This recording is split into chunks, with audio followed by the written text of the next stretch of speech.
Hello student, I am from St. Andrews Public School. We will continue chapter number 7 of class 5th.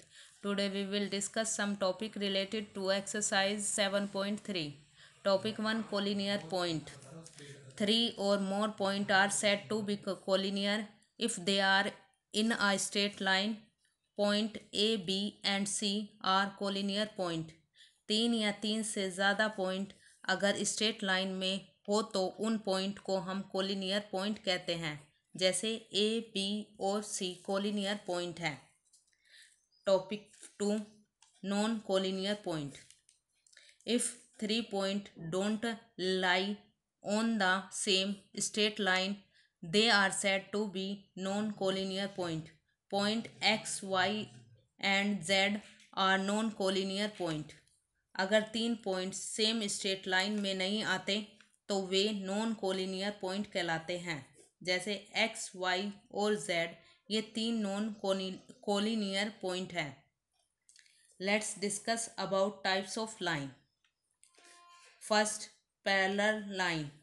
When two or more lines never intersect each other, we call them parallel line.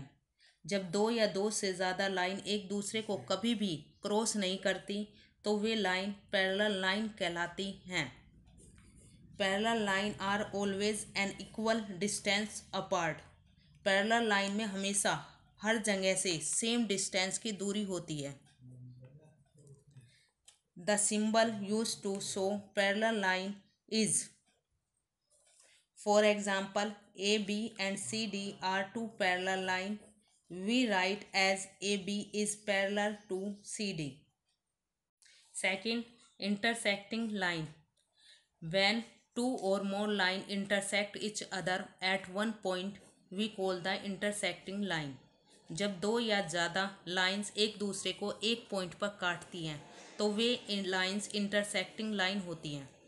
To line intersect at one and only one point. दो lines हमेशा सिर्फ और सिर्फ एक point पर एक दूसरे को काटती हैं। For example, A B and C D intersect each other at point O. So O is the point of intersection of lines AB and CD. Now let's discuss about perpendicular line. When two lines intersect each other at the right angle, we call them perpendicular line. जब दो lines एक दूसरे को intersect करते हुए 90 degree का angle बनाती हैं तो वे लाइन परपेंडिकुलर लाइन कहलाई जाती हैं।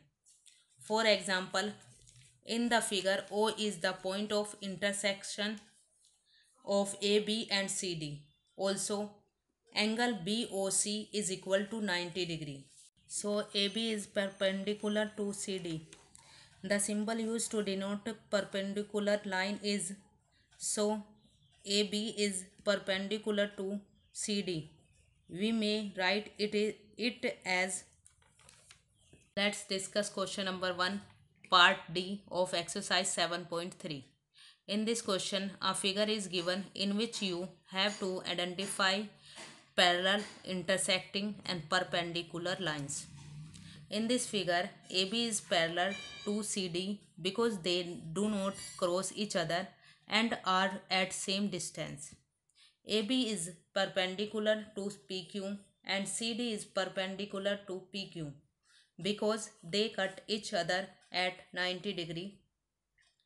AB and EF, CD and EF, CD, PQ, EF all are intersecting line because they cut each other at one point. Exercise 7.3 is your homework. Thank you. Stay home, stay safe.